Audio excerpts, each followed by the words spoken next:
কদিন রয়েছে এখানে? অনেকদিন হলো। আমি তো আজকেই জানলাম। আজকে স্কুলে 30 তারিখে আসলাম স্যার। 30 তারিখে দিয়েছিলাম। 30 তারিখ? হ্যাঁ স্যার।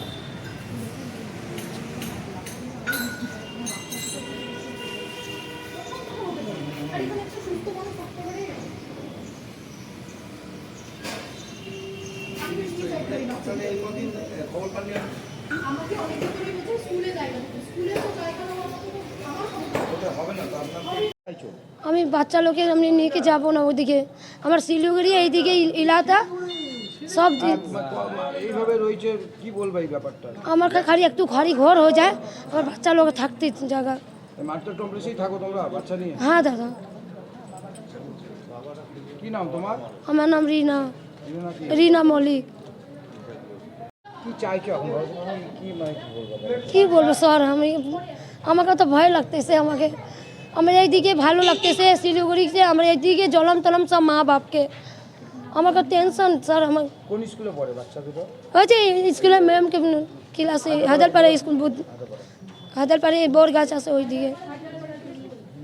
বাচ্চা দুটোর নাম কি আছে? তানুজা মল্লিক, তানিয়া মল্লিক। কোন ক্লাসে পড়ে? একটা থ্রিতে, একটা ওয়ানে। বড় কি করে তোমার? আমার বড় তো কাজ করে স্যার, এই যে সুইপার কাজ করে। এখানে রয়েছে কেন? মার্কেট কমপ্লেক্স এখানে রয়েছে? কী করবো স্যার, মিলতে ছিল না স্যার, তাড়াতাড়ি ঘরে মিলে না, আর টাকা ছিল না স্যার। এখানে কি ভাড়া থাকতা? ভাড়া থাকতেছিলাম স্যার সব জায়গা। ভাড়া বাড়ি থেকে উঠিয়ে দিল? ও আমাকে বলতেছে আমি রাখবো না তোমার লোককে জাত রাখবে না বলছে? না। হ্যাঁ স্যার। এখন কি চাইছো? আমি তো এখনো আমার ম্যামকে বললাম, ম্যাম লোক আমার কাছে হেল্প করতেছে। আমার ওই না বললাম ম্যাম আমি কি করবো মা। এই ম্যাম আমার মানে স্কুলে? স্কুলে ম্যাম। হ্যাঁ ম্যাম স্যার। আজ হ্যাঁ তোমার নাম? আমার নাম রিনা, রিনা মল্লিক বললাম। বড়ের নাম কি? সোনি মল্লিক। তোমাকে ঠিক আমি জানি না স্যার, কোথায় কোথায় কাজ করে মানে আজকে গেছিল স্কুলে তোমার ইয়েতে থাকা রান্নাঘর একটা আছে আমাদের বাতিল করে, মানে একটা করিডোর রান্না ওখানে থাকা রিকোয়েস্ট করছে। আর এখানে থাকাটা নিরাপদ না তো?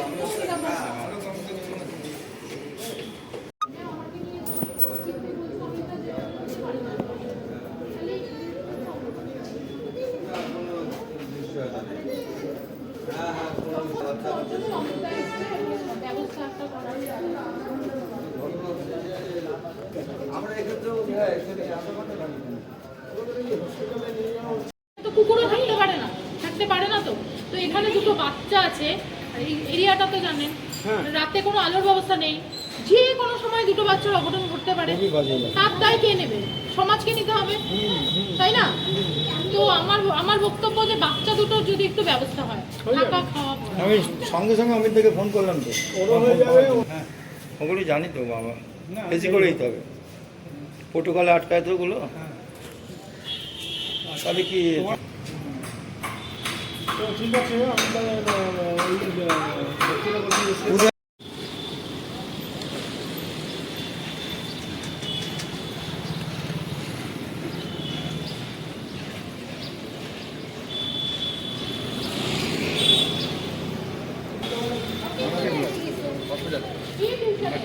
আচ্ছা দুটো মুখ দেখানো যাবে না, পেশেন্ট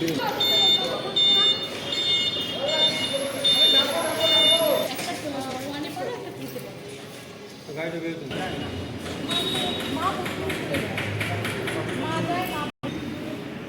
ভালো চল, খুব ভালো। হ্যাঁ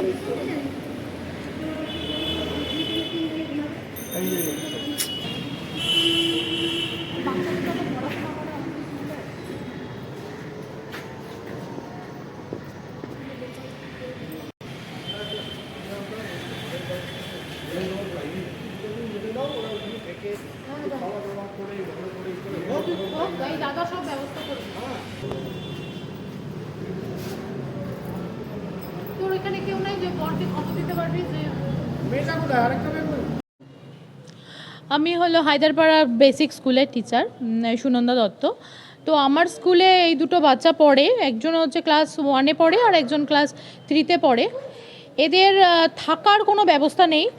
তো এরা আজকে গেছিলো স্কুলে, যাতে আমরা স্কুলে ডাইনিং হলে এদের রাতে থাকার ব্যবস্থা করি সেটার জন্য। তো আমরা তো সরকারি নিয়মে সেটা কোনো মতেই করতে পারি না। আর আমি ওদের দুজনকে মানে বাচ্চা দুটোর বিশেষ করে পড়াশোনা এবং খাওয়া দাওয়ার ব্যাপারটা বহুদিন ধরেই দেখছি। এরা বিভিন্ন সময় না খেয়ে থাকে, খাওয়া থাকে না। তো এই ব্যাপারগুলো আমরা স্কুল থেকেও দেখছিলাম, আমিও দেখছিলাম। তো আজকে আমি যখন আসলাম, এখানে আসার পরে দেখি যে এরা হায়দারপাড়া মার্কেট কমপ্লেক্সে মানে পশু বা কুকুরও থাকতে পারে না, এরকম অবস্থায় দুটো মানে বাচ্চা মেয়েকে নিয়ে ওর মা এখানে থাকে। খাওয়া দাওয়ার সেরকম কোনো ব্যবস্থা নেই, বাবা প্রতিবন্ধী, এবং সারাদিন জানি না আমি কি করে এরা খাওয়া দাওয়া করে, রাতে বাবা ফেরে কি ফেরে না তাও আমি জানি না। বাচ্চা দুটোর সুরক্ষা ভীষণভাবে দরকার, কারণ যখন তখন যেই অবস্থায় আছে ওরা অঘটন ঘটতেই পারে। এতদিন যে ঘটেনি এটা আমাদের অনেক সৌভাগ্য। তো আমি কর্তৃপক্ষকে আবেদন করব এবং সকলের দৃষ্টি আকর্ষণ করার চেষ্টা করব, এদের জন্য যদি একটা শেল্টারের অন্ততপক্ষে ব্যবস্থা করা হয় তাহলে এরা সুস্থ মতো বাঁচতে পারে এবং অন্ততপক্ষে পড়াশোনাটা মানে চালাতে পারে। আমার সবার কাছে, শহরবাসীর কাছে নিবেদন একান্তভাবে যে একটু দেখুন এবং বাচ্চা দুটোকে সুস্থ জীবনে ফিরতে সাহায্য করুন। নমস্কার। মার্কেট কমপ্লেক্সে এরকম একটা গল্প শুনলেন আপনি, ঘটনা দুটি বাচ্চা অসহায় অবস্থা রয়েছে, মিড ডে মিল খায় শুধু, দিনের রাতে খাওয়া দাওয়া করে না। একটা বিভৎস সিনারিও। একটা শিশুর কেয়ার অ্যান্ড প্রোটেকশনের একটা জায়গা থেকে একদম আকাশ পাতাল দূরে একটা অন্ধকার ঘুপচির অন্ধকার একটা বস্তির মতন একটা ঘরে এই দুজনকে যে কোনো সময় পোকা মাকড় কামড়ে বা এদের উপরে যে কোনো পাশবিক অত্যাচারও হতে পারত, বা এদের উপরে এদের যে খাওয়া দাওয়ার অসুবিধা। এরা দুজনে খুব মেধাবী ছাত্রী, যেটা ওর দিদিমণি সুনন্দা সরকার, যার ডাকে আমরা সবাই এসছি, আমি আছি, সূর্য আছে এবং সবাই আপনারা আছেন, এবং এটাকে মেনে নেওয়া যায় না। এই জন্য শহরের এই ধরনের, ওরা তো ভবঘুরে নয়, এখন ওদের বাড়ি থেকে তাড়িয়ে দিয়েছে পয়সার অভাবে। এমনকি এমন একটা বড় ঘটনা ঘটতে পারতো যে বাচ্চা দুটোকে যদি বিক্রি করে দিত ওরা পয়সার অভাবে, তাহলে কি হতো। সেই জায়গাটা থেকে, অ্যাঙ্গেল থেকে সব কিছু চিন্তা করে আমি শিলিগুড়িতে সুপারিনটেন্ডেন্টের সাথে কথা বলেছি। ওয়ান স্টপ সেন্টারে ওরা কয়েকদিন থাকবে। সেই থাকার মধ্যে আমরা ওদের দুজনের, দুটো বাচ্চা এবং ওর মায়ের যাতে সিকিউরড একটা শেল্টার আমরা ব্যবস্থা করে দিতে পারি Darjeeling district legal aid forum থেকে, তাহলে আমার মনে হয় ভালো হবে। ওরা স্কুলেও যেতে পারবে, পড়াশোনাও করতে পারবে, আর অন্তত না খেয়ে থাকতে হবে না। সেই সমস্ত ব্যবস্থাগুলো করি, কারণ মিড ডে মিল খেয়ে দিনে একবেলা খেয়ে রাতে কিছু খাবে না, বাইরে থাকবে একটা ঘুপচির মধ্যে। দেখাই যাচ্ছে কত বাজে অবস্থা জায়গাটা।